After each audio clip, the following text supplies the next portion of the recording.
welcome to our Masterclass with Nicole Esposito for the day. I'm super excited for this event. It'll be really great not only to see more of her teaching, as we got to hear, some of yesterday, but also get some insight on how to teach a masterclass and kind of the art that is, because it definitely is a skill. So without any further ado, I'll introduce Nicole, and then Adeline will be our first performer. Adeline, if you would like to just introduce yourself briefly, and then we can get started. Sure. Hi, my name is Adeline Debella. I just graduated from the Schwab School of Music in Columbus, Georgia, and I'll be beginning my master's at Purchase College in New York with Tara Helen O'Connor.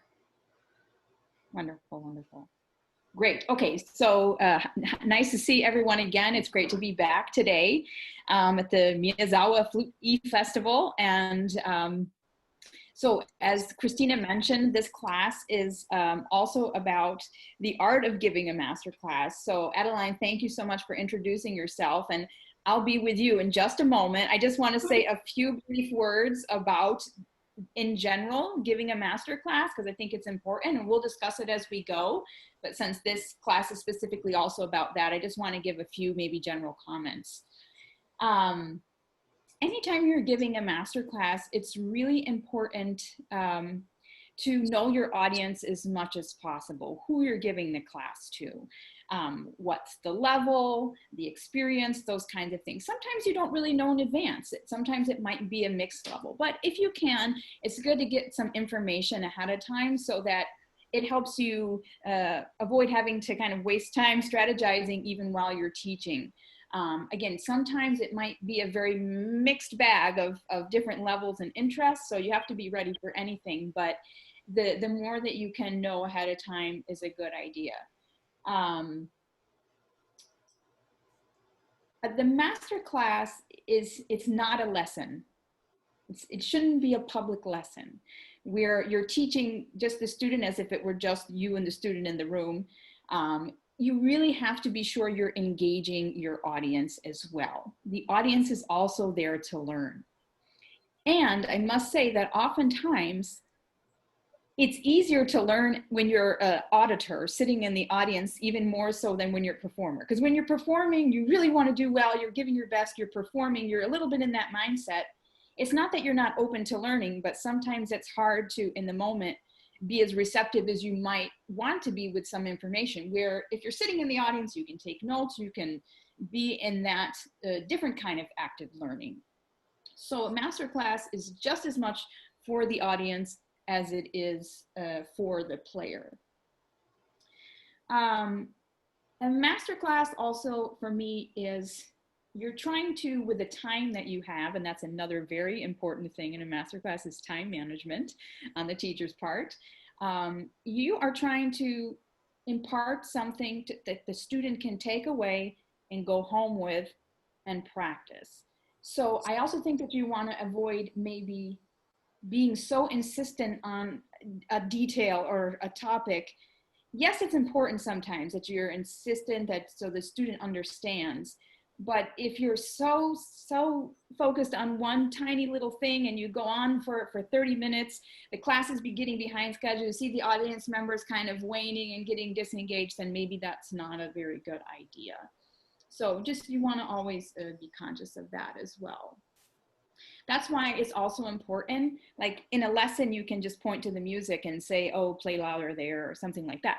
But if you're giving a master class, and now these days, and we have online resources where we can share screens and things like that, or even if you have a public master class and you can project the music on the overhead projector or something like this, the students can see it, or a lot of times people bring copies of the music or they have it on their devices, iPads, computers, and so on. But oftentimes people don't have the music in front of them. So you want to avoid saying things like play louder here, do that, just pointing to the music, because again, that's taking away from the audience engagement. I think another thing you want to do, avoid maybe as a teacher, is just kind of coaching for the moment only. Like it's wonderful to tell a student maybe play with a little bit more vibrato or something like this, but maybe that's not the most helpful thing to tell them for the long term. So you have to balance out coaching for the moment and inspiring the moment, and also giving them something to take away. I think it's always a good idea to focus on a few musical items, you know, in general, and maybe one or two flutistic items. Sometimes you have 20-30 minutes and it's almost impossible to focus on everything you'd like to talk about. So you want to keep it as concise and clear as possible while still being effective with your teaching. One thing in general about giving a physical directive, I think it's very important, especially if maybe you notice something about a student's hand position that you think maybe could be improved as the teacher, or you maybe have a different idea. I think it's really important to ask students questions about their history with why they're using this position, whether it be embouchure, hand position. You know, just say, can you tell me a little bit more about how you've approached hand position? Just so you know, maybe the student has a broken pinky and that's why it doesn't bend, or whatever. You just never know. And it's good to have some information before you try to, you know, employ your idea of what should be a good hand position or embouchure or something on them. It's good to have a little bit of understanding at the teacher's point. That might change what you tell them. You still might want to tell them what you tell them, but you can say, well, I can understand maybe why you've done it this way. I have this perspective, and maybe you want to try that too, you know, just to have some context. Again, it's always important to have context. We have to realize that, especially these days, information is passed around so easily, right?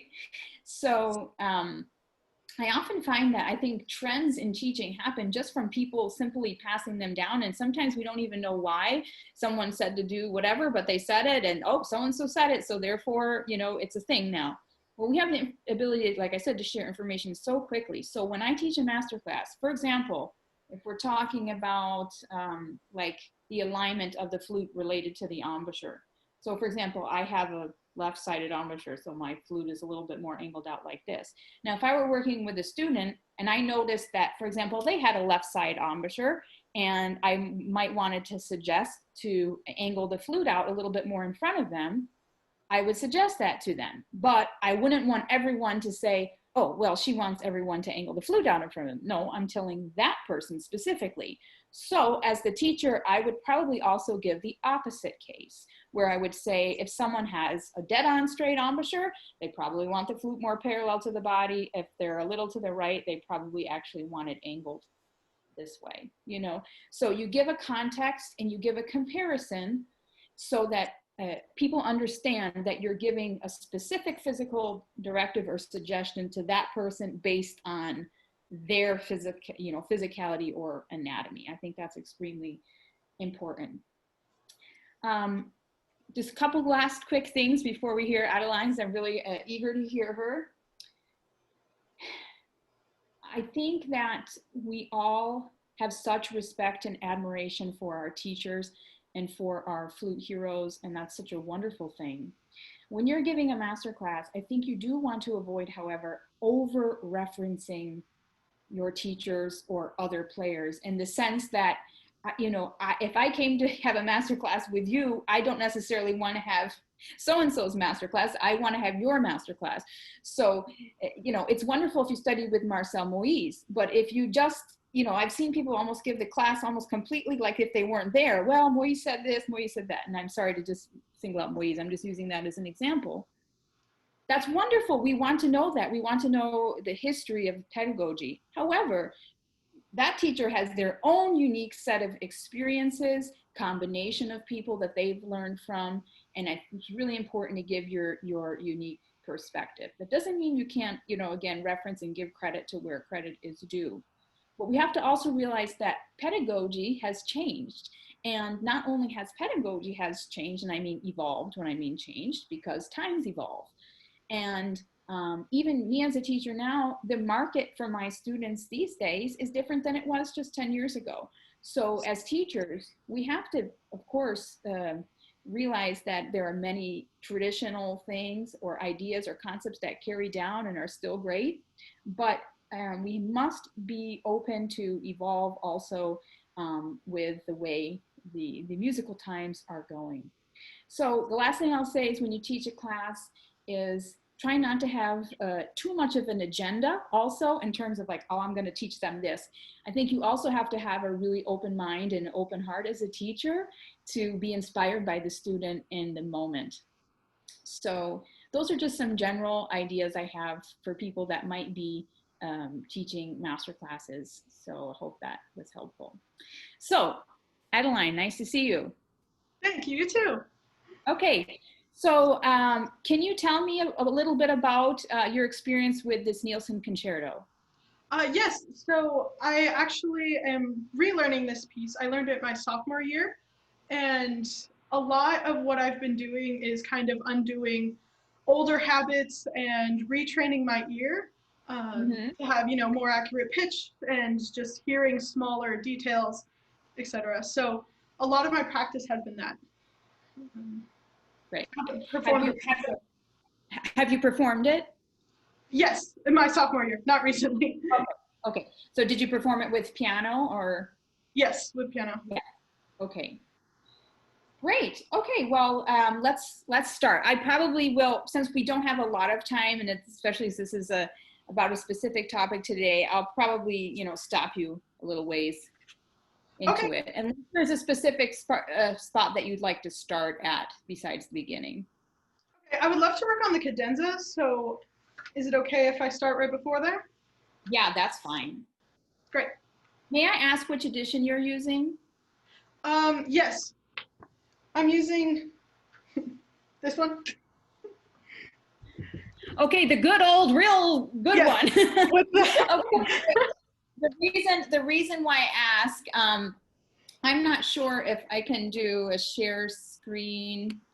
No, Christina had an idea to do it. I was going to try to get the music on the screen. I don't know if it's up there, but while she's performing, or more when you're teaching? We can do it anyway. Either way. While she's performing is fine too. Just to say that there are a few newer editions of this piece, and I've even asked some of my good Danish flutist friends, and they're like, no, don't use that one. So it's missing, the newer editions is missing a lot of markings, a lot of really important markings, I think. I think they were trying to simplify it or something, but I think we really need those markings. So it's fine. If you do have a new edition, do your best to try to get a hold of this edition to make sure that you have all the markings. Okay, so you're going to start right before the cadenza. Yes, I'm going to start on page 10. Yes, the top of page 10, right? Yeah. Mm-hmm. Whenever you're ready. Okay.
Wonderful. Can we stop there?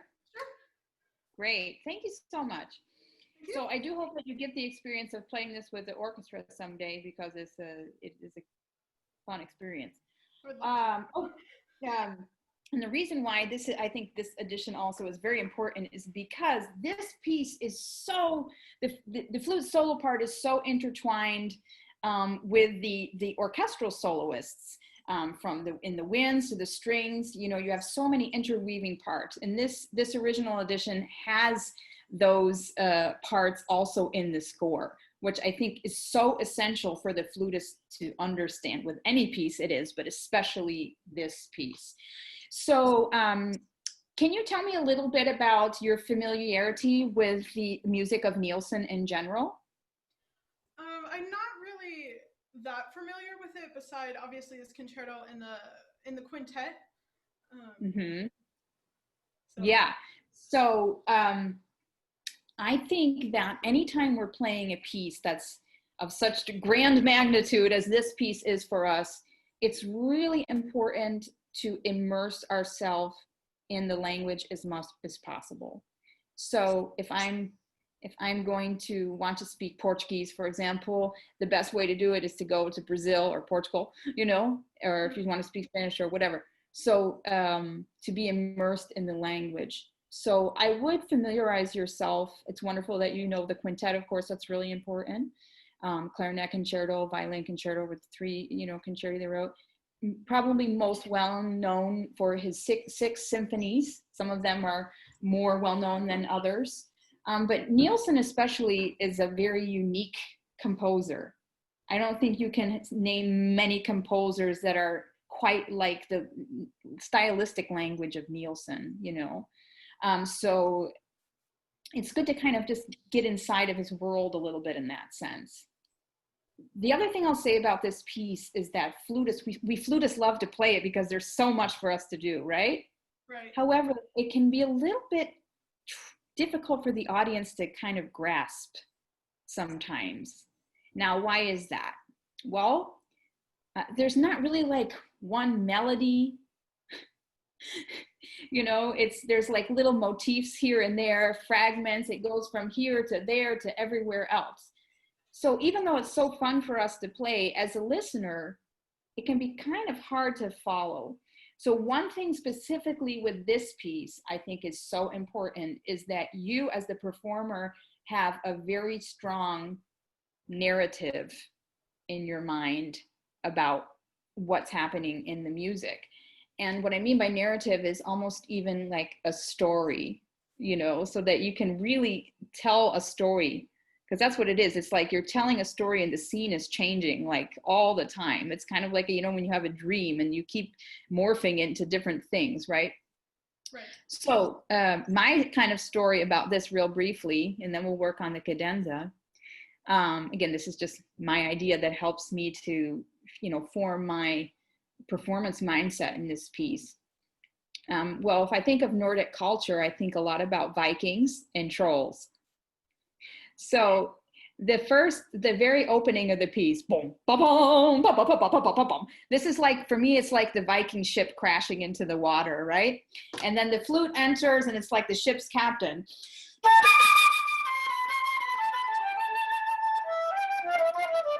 You know, giving the orders, right? And then we have the trolls. They're in the background because they take over in the second movement, but they're kind of waiting for the Vikings to, you know, go away. But here come the trolls, like in the background. You know, kind of dancing around, you know. Then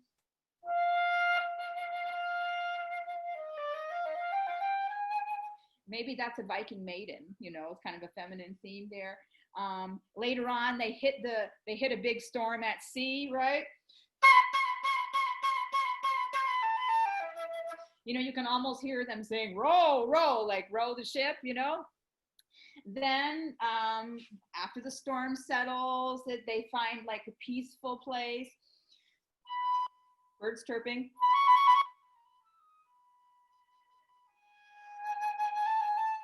And so on, right? And then we have a kind of dark moment. they hit an iceberg again at the end. And then at the very end of the first movement for me,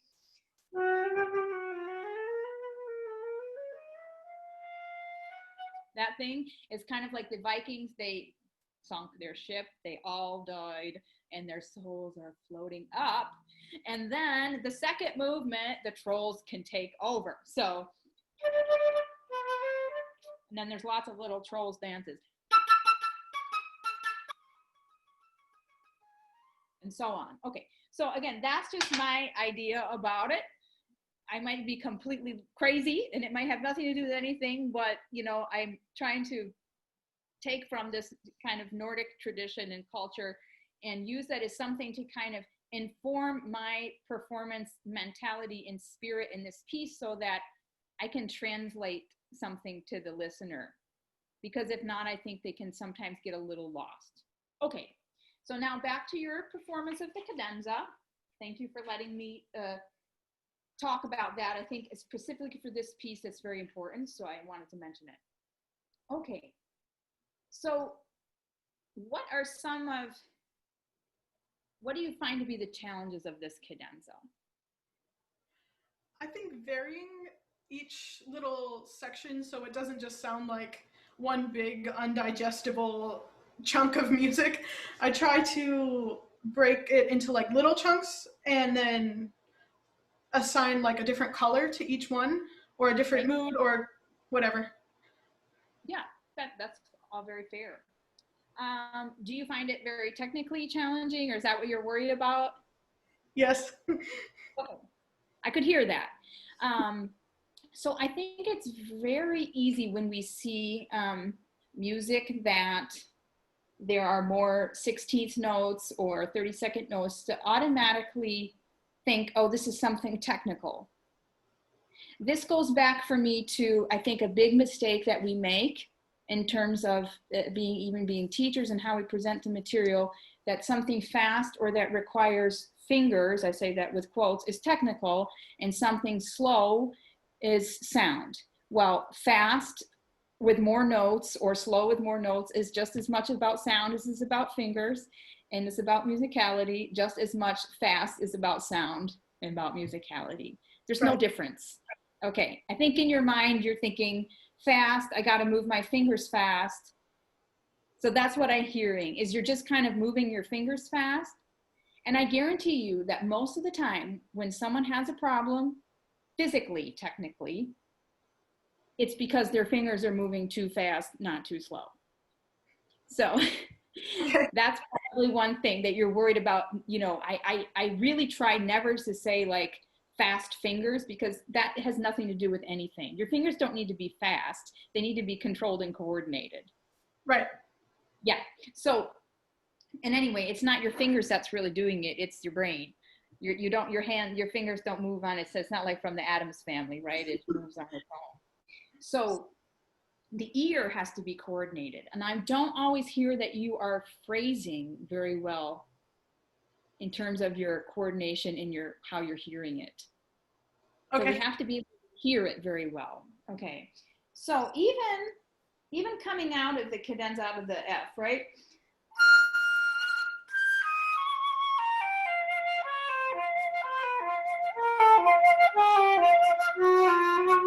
I know that's not the rhythm. I'm just playing how I would phrase it. Okay. You know, so I would phrase 2 3 1 2 3 1 2 3 1 2 3 1. You know, so you're always connecting forward.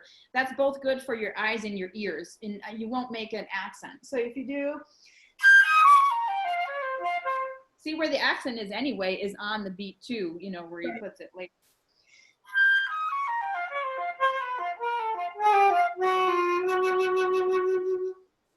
Okay, so even there, you can see that the phrasing needs to be really clear. Can we try that? Just right up until the G flat? Yes.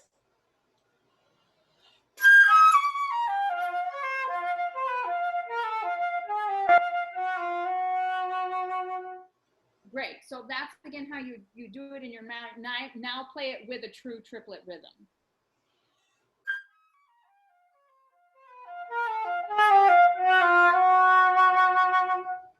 Already better, yeah, okay. And then as you go on here, it's the same thing.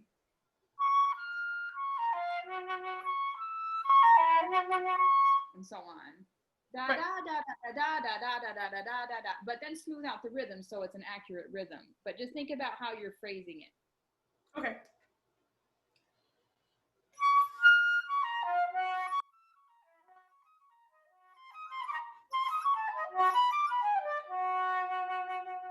Good, yeah. So I don't know if it was just because you're doing it sort of to figure it out, but you're kind of bringing out the high note. Okay. And that's the least important, actually, in sense of, we're going to the bottom note. If we want to be natural in our phrasing, someone asked me about phrasing yesterday as well. The high note here, this is, again, we want to, get away from kind of cheap musicality, which is go to the high note. That's just, has nothing to do with anything, you know. Not always. A high note could not be important in the rhythmic structure or the harmony. Yeah, sometimes if it's an aria and you're going to the high note, yeah, it's probably important. But in this case, it's a suspended gesture.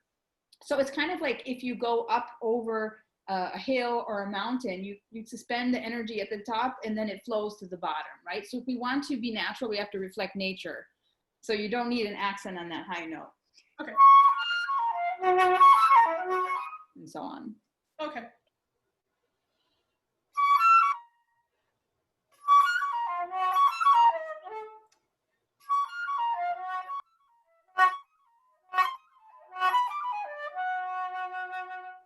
Better. Just coming out of the first one.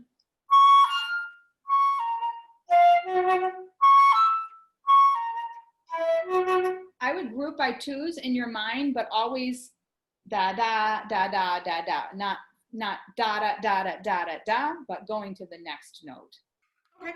Want to play it one last time?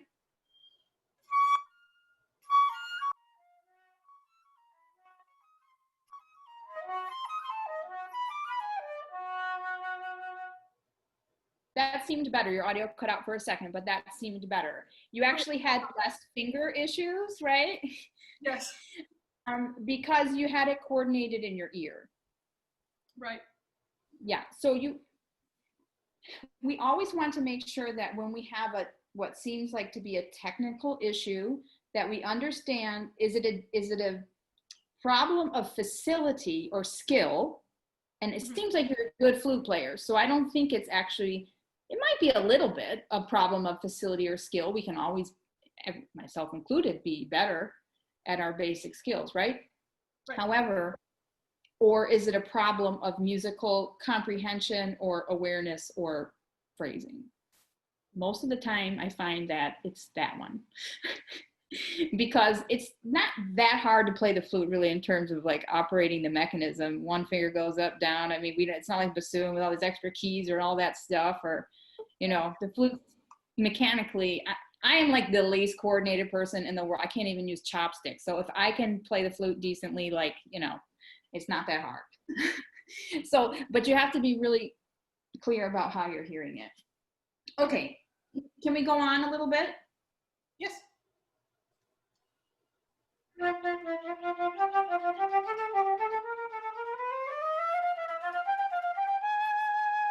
Great. Now, I realize, sorry to stop you and interrupt. I realize that I probably can't hear your true dynamic over this wonderful Zoom we have here. It seemed a little bit loud for pianissimo.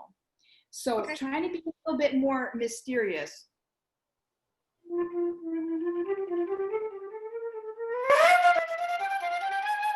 So there you can really do that big crescendo to the forte. Okay. Yeah.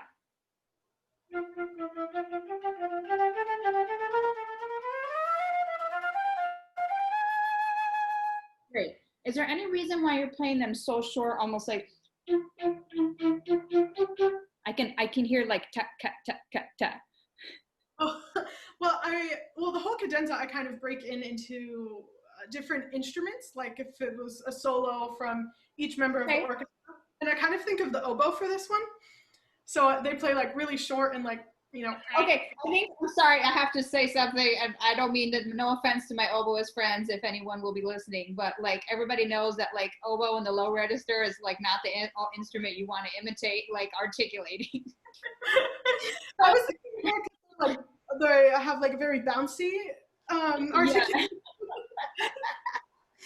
So I think oboists would even agree with that statement, no offense. But I would keep it a little less, instead of, because I think the gesture is more from the, again,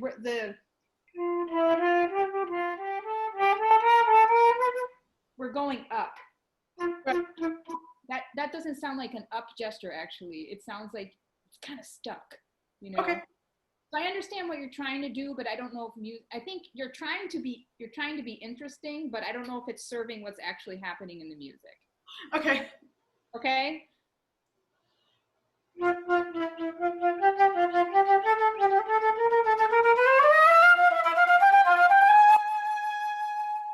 Much better, much better. Can we go on? Sure.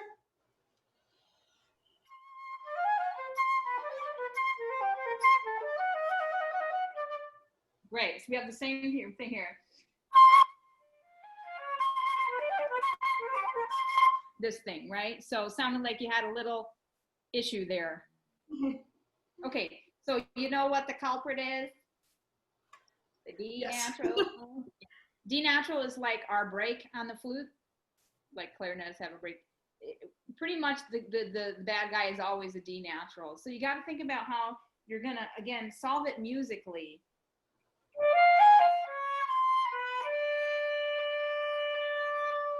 First of all, I'd really keep it in my ear as a reference to the other pitches, you know, so that I really want to go to it.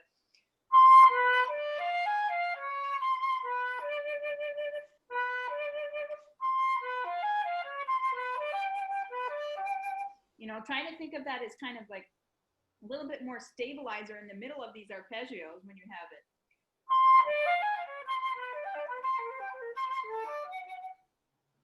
Okay. Can you try that?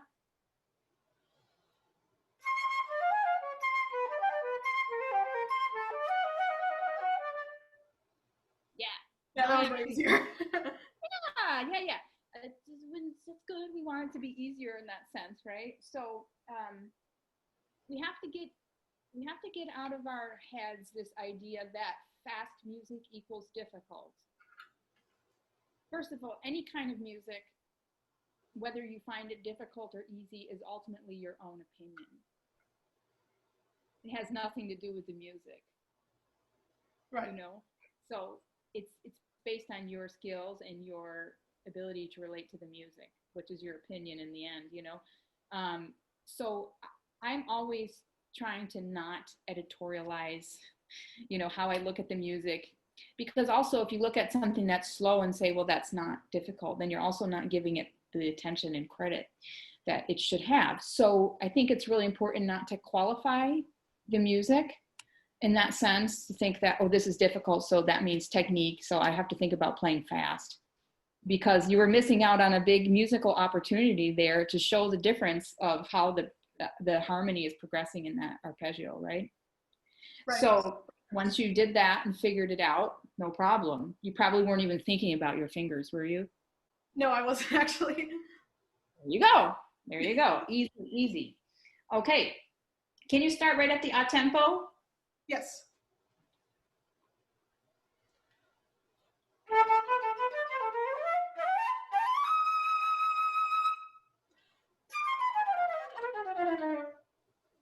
Very good. Okay. So it's you have a tempo and then this little vivo with a rallentando. So, sorry.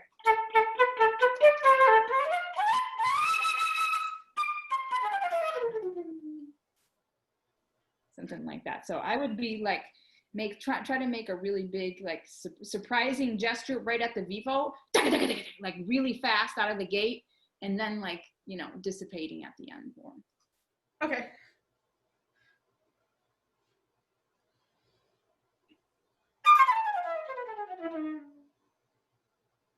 Good. Okay. Again, think about how you're going to organize those pitches. I always, in this piece especially, there's tons of chromaticism. Look for just basic half steps and whole steps, right? So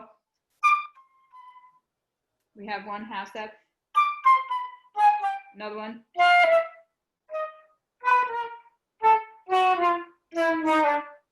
Try to hook into the half steps, especially a little bit more.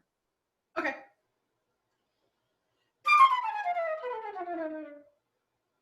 Good. It was already better. You got to have a little practice at it.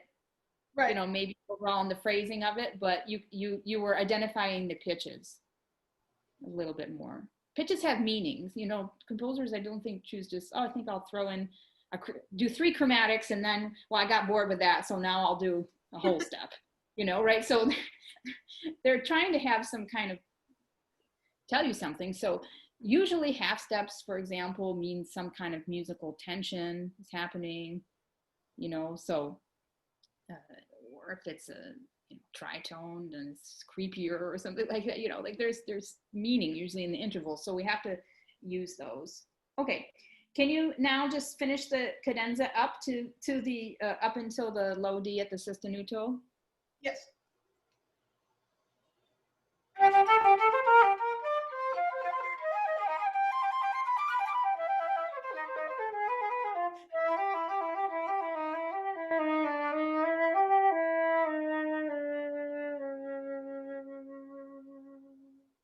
Great. Okay, thank you.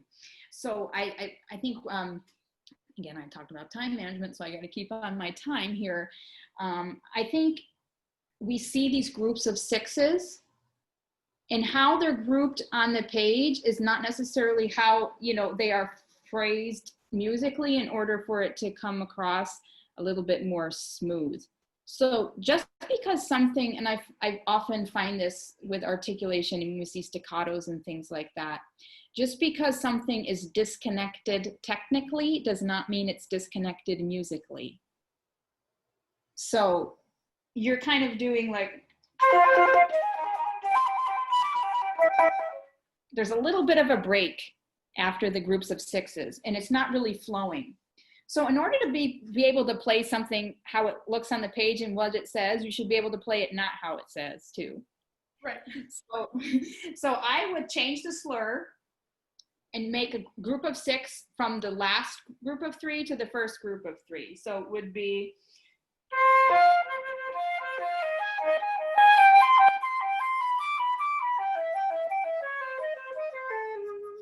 can you do that so that you're slurring the last 3 to the first 3?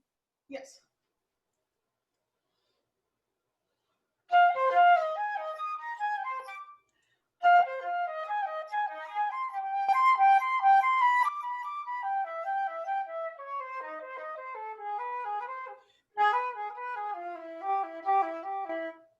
Good. Okay. So that posed also a little challenge for you, right? Right. So if we have to understand that if we practice only for what we think is our ideal and like that one technical goal, we're actually practicing to limit ourselves. So try to be more flexible in the sense of how you're practicing it, because I think you want all that to flow together.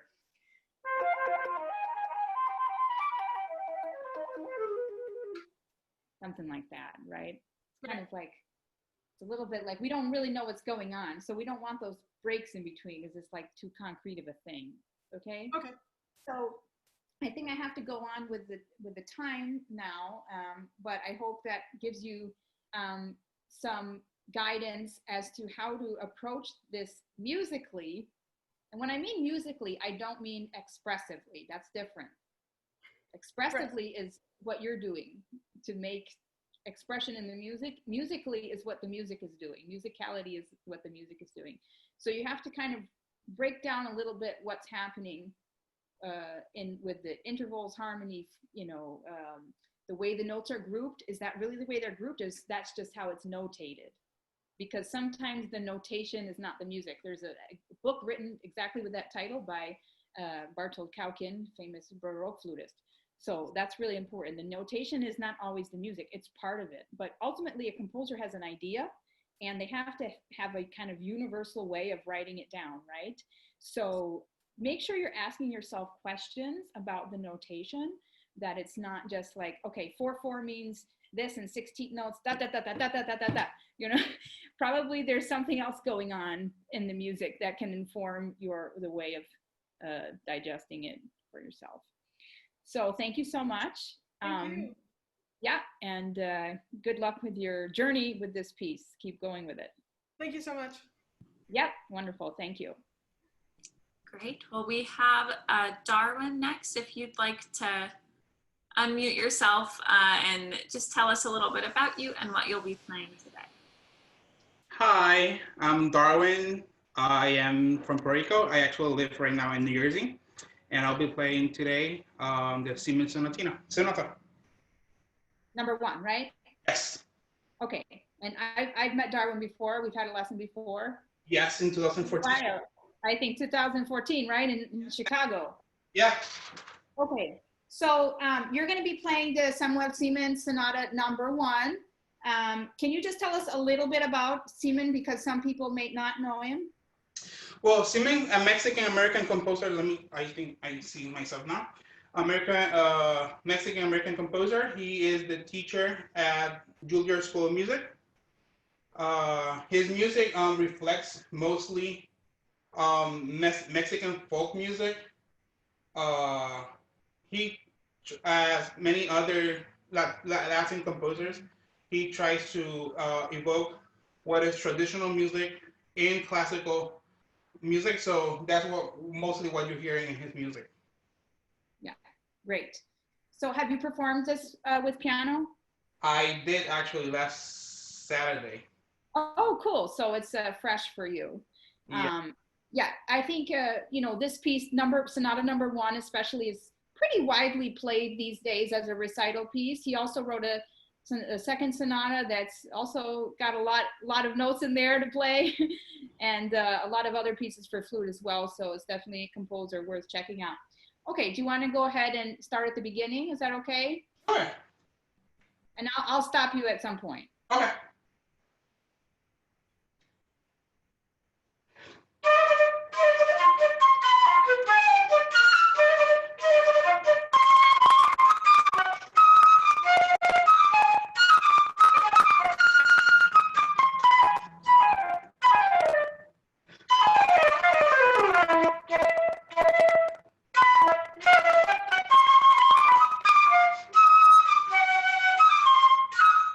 Good.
Great. Okay, Darwin, I think I'll stop you there. Is that okay? Okay, thank you so much. Well, this is a really exciting piece to play, right? Yes. So I don't know if Christina, if it's possible to have the music up. Yes. But this first movement, the tempo is allegro assai, is 152 is the marked tempo. Okay, so it's a quite quick tempo. I think you're probably a little under that. That's no problem right now. But one thing that's really important, and you've already mentioned it in your introduction, I think the real essence of this music is the rhythm. Okay. Right? And yes. So even the first two bars, like what he's doing, it's like a 6/8 plus a 2. So we have to be careful that we're not putting accents in other places. So for example, sometimes I hear an accent on the last 16th note. Okay. So just think of it more like a gesture. So the notes that are not accented are a little less. Okay. Can we try it? Can we try it again at the beginning? Sure.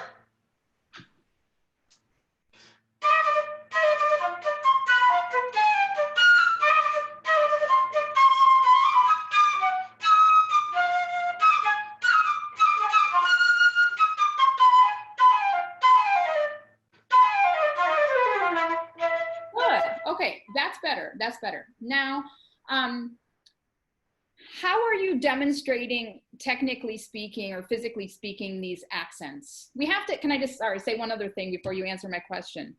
We always have to remember that's what's written in the music in terms of these markings, whether it be accent, staccato, so on and so forth, is not necessarily a technical directive to us in terms of what we need to do. It's what the audience needs to hear. So we have to find a way physically to make that happen. So since he's really accenting the rhythm, I think, how are you accomplishing these accents?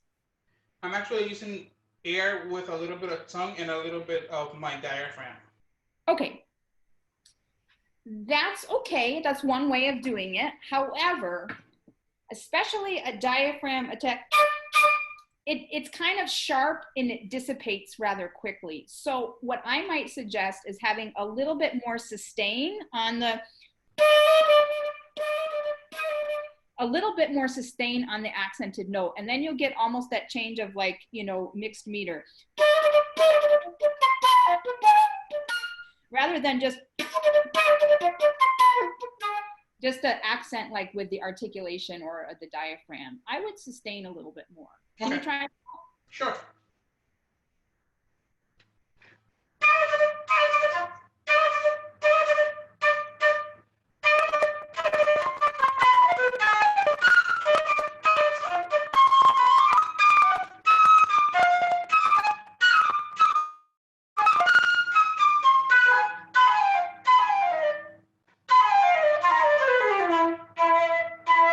Good. Okay. I like that better. There was a problem with the audio, but I liked that better. How did that feel for you? Yeah, it sounds much better, and I can feel it more. I can feel the rhythm more, like it's more steady. More steady and more stable. And I think that for your pianists to be able to really lock together with you, this is a very chamber music kind of piece. If you accent and dissipate right away, you're giving less opportunity for them to also be together with you. Yes. So I think also for the ensemble, it will help a lot. Good. Like when you have this, I think you can give much more crescendo to the bottom as well, because, you know, even though it doesn't say crescendo, we know that you pretty much always have to make a crescendo when you go down and register on the flute. So I would give a little bit more sustain in the sound. And that will also help because you have a change in dynamic right away, right?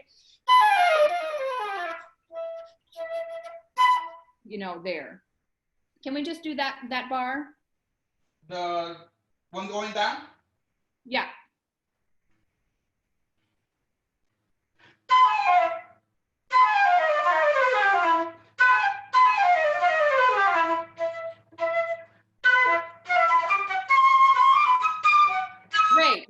Great. Okay, great. That was wonderful. So you're kind of cracking in the sound. The sound is cracking.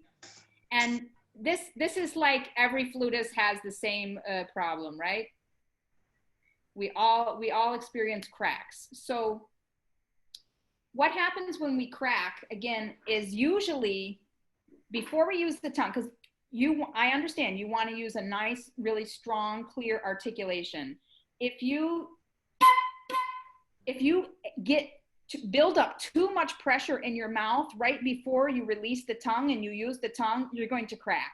Okay. Because it's too much pressure for the flute to receive right here.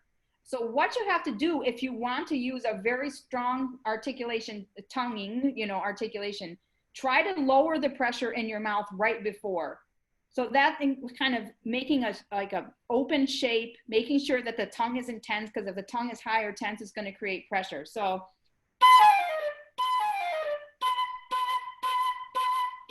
see, I'm doing it over and over again. I lowered the pressure. If I don't, see, I crack. Okay. Just try just to be natural with an accent.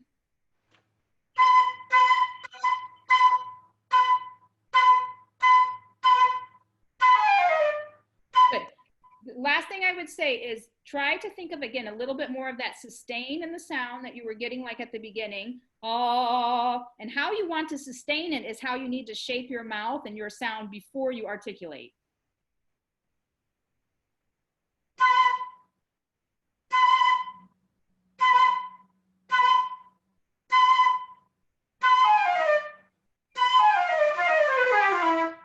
Excellent. That was so much more power in the sound too, right? Yes. Yeah, because sometimes we think like power is just intensity and pressure, but if it's too much and we're not balancing it with a good volume of resonance, then it's just going to kind of go nowhere and crack. Okay, so let's try that one more time, trying to really think about every time you're going to articulate really clearly and strongly that you are setting up the sound with more volume and space and resonance as well.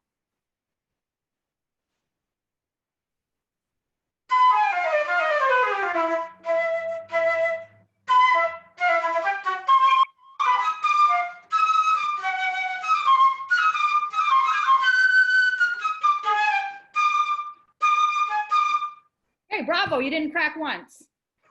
Yes. Yeah, okay. So not that a crack is like, the biggest deal in the world, and, but think of it like this. Sometimes I think we're too forgiving with ourselves about cracks. Imagine if you were a clarinetist and that crack was a squeak. Yes. Don't you think you'd be like, what the heck is wrong with that guy? He's squeaking every other note. You'd say he doesn't know how to play his instrument, right? So sometimes we have to kind of get outside of our flute self, that we forgive these little things, And I'm not saying that a crack won't happen every once in a while, but we want to prepare that they don't, And then maybe they happen like an accident. So I think that will help you a lot to think about that, so you can minimize the cracking, especially in a piece like this where you want to give your full intensity. Okay. Okay, so why don't we just continue on for a little bit and see if we can keep going, trying to get that same idea. Really thinking about keeping the accents where they are rhythmically, a little bit more sustained, minimizing the physical pressure so you don't crack. You want me to start on measure 18? 18, yeah.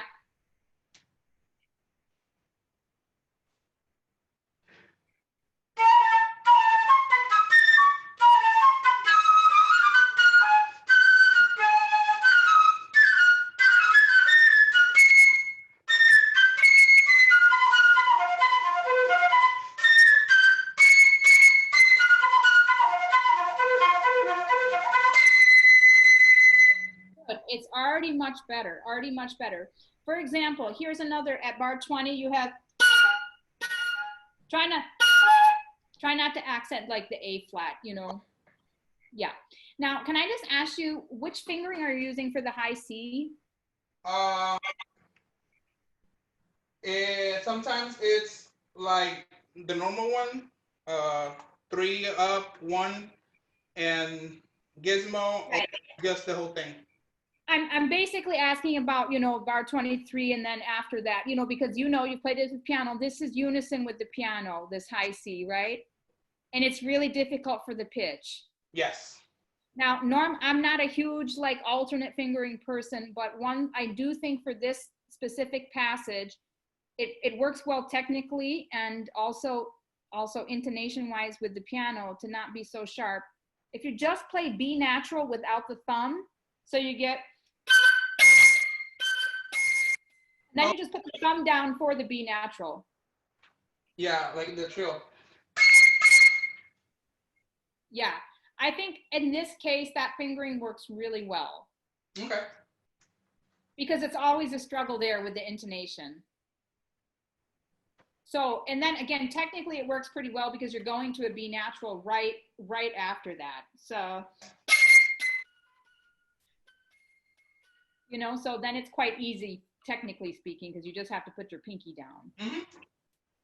So that might, you know, I'm not going to make you do it like right now because you might need to practice that to get comfortable with it. But, you know, again, you can use whatever you want, but I think that is very helpful for that specific situation. Okay, so that's what I would say about that opening section. Now we go into this allegro agitato, right? So different kind of feeling. And I think in a way you want to subdivide the eighth notes to feel the agitatedness of it. Almost like it's like really insistent, like someone is shaking their finger at you. Yep. Can we try that? Yeah, from 28 or from 29? From 29 is fine.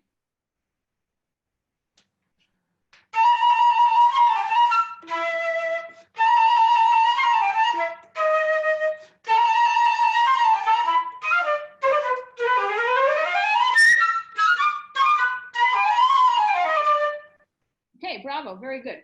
So again, try, especially when you land on that fortissimo with an accent, be really like sustained and almost your vibrato, you want it to sound like almost like a jackhammer or something, just really like intense and driven. So, you know, especially in this middle octave, we gotta like work a little harder to get the note to be really vibrant. Mm-hmm. From 29? Yep.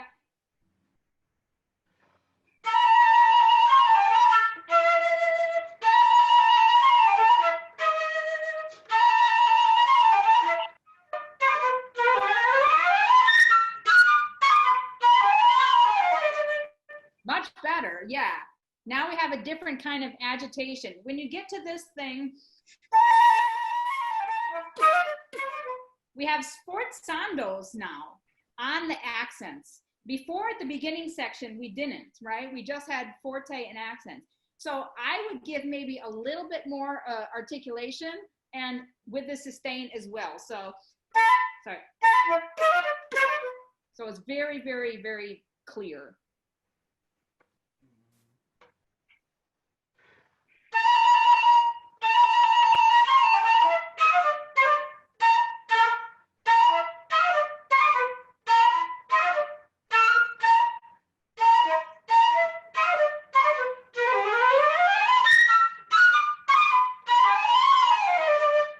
Okay, in order to like maybe physically make that a little bit more clean with the sound when you're doing, sorry, sounds like your embouchure is moving a lot, or I see it moving a lot. Try to get the same, because you're only going,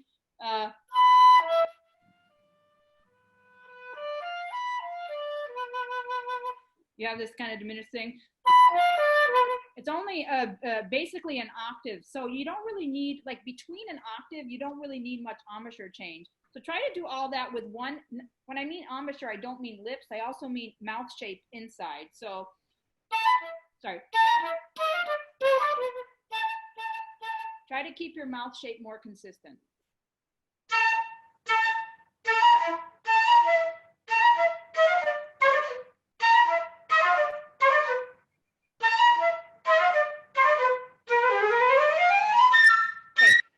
What I see happening is that when you're taking a little breath in between on the rest, which is okay, but you're really moving your embouchure a lot, which is changing the inside of your mouth. So when you breathe, try to do it without changing the inside of your mouth.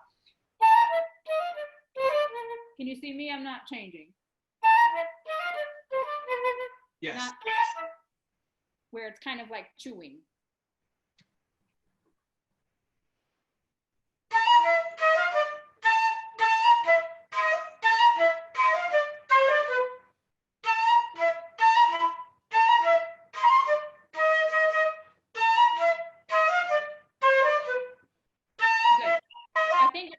Can you try it once where you sustain the note with before the rest?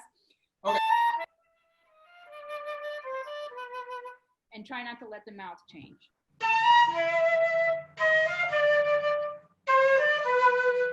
Okay, do it without a breath so that you don't have any break before. Yeah, keep the air going all the way through, so no breaks at all.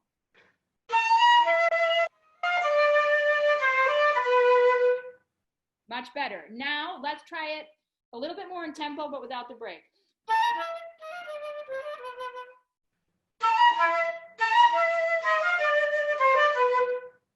Good. Now just a little bit of break.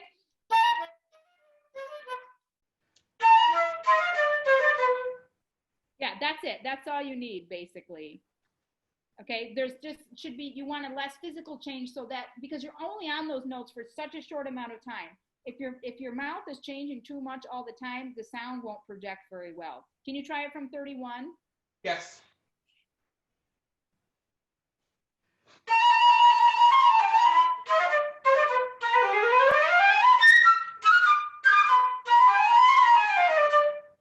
Okay, so here's the thing. I'm sorry to talk so much about the cracking. This is not just for you, this is for everybody, because we all have the same issue. So it's a good thing to talk about. So the thing is, you start in the upper middle register. That's very comfortable. But where you cracked was the E natural. When we get into the staff, those are the notes that we aren't quite sure if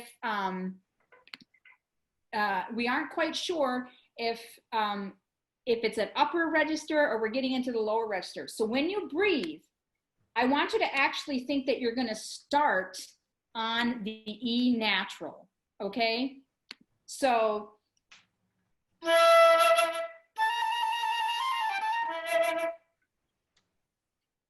breathe for an E natural and then play what comes before it.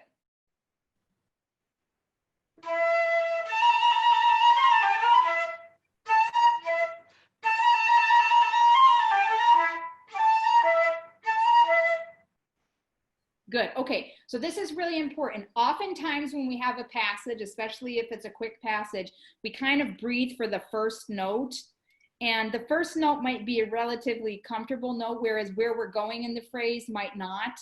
And you have to think when you breathe, not only the duration of your phrase, but also the range of your phrase. So if you have high notes and low notes, think about where you're going to resonate those. If it's a lower note, it might have a little bit more lower chest resonance. If it's a higher note, a little head. But when you breathe, try to think about how you're setting up your resonance as well, so that you really are including all of those notes in your range in your breath, and you're not just breathing for the first note. And I think you also find the cracks minimizing. Again, I'm talking about this specifically, especially for this piece where we have so many little rests and articulation. So there's a lot of little stops and starts, and that can create the problem of cracking a lot. And that is a big problem that flutists face, and I think it's important to talk about. So I think Christina is telling me that we're running out of time, and I want to make sure that we don't get thrown off or anything. Is there any questions that you have, last questions you have about this piece at all, Darwin? Actually, no. I think you have covered some concerns that I had. So I'm good. Good. Yeah. I mean, you know, we can solve musical problems. You know, technically we can solve technical problems musically. You know, we always have to, I think, if I can leave you with the last saying, everybody, is technicality supports the musicality, and musicality supports the technical side of things as well. And when you're talking about technique, try to think of technique as not just fingers. So when you practice your Tefnel and Gobert or Reichert or whatever you're doing, you're not just practicing technique, fingers, sorry, you're practicing full technique, which is sound, articulation, finger dexterity, coordination, phrasing. It's so many things. And then when you approach it musically, any quick tips for achieving that resonant breath. Again, think about how you would sing the passage, where you would put the notes in your resonance. The air is just inspiring that. That's the technical term for taking in air, is inspiration, actually. So first you have to feel where the notes are going to resonate in your body, and then just allow the air to go in. Think of it as like being in water. If you're immersed in water and you open your mouth, the water goes in. You don't have to try to get it. So just try to let the air inspire your sound and your resonance. So I hope that was helpful to you, and I hope that gave you some tips about, you know, if you're going to be teaching a master class. Every master class is unique, and again, make sure that you're leaving room for yourself to be inspired by the student that you're teaching at the moment, because that's also how you grow as a teacher. Awesome. Well, thanks so much, Nicole, for being with us again and just giving so much great insight. It is always a pleasure. And again, we will upload this at a later time so you can view it again if you want to take notes again or think, oh, what was that comment or tip? Or if you have any friends that you think would enjoy this video, we will definitely be posting it later. So keep on the lookout for that. And otherwise, we will reconvene with the videos next Wednesday. Awesome. So thank you so much again, Christina, and for Miyazawa Flutes, and for everyone who tuned in today and yesterday, and please keep watching all the great masterclasses that are going on. Well, thank you again, Nicole, and thank you, Darwin and Bravo Adeline. to Darwin and Adeline. Yeah, thank you for playing so beautifully. Oh my. With us. Wonderful. Thank you so much. Thank you. Have a great weekend, everyone. You too. Bye. Okay. Bye. Bye, Nicole. Thank you.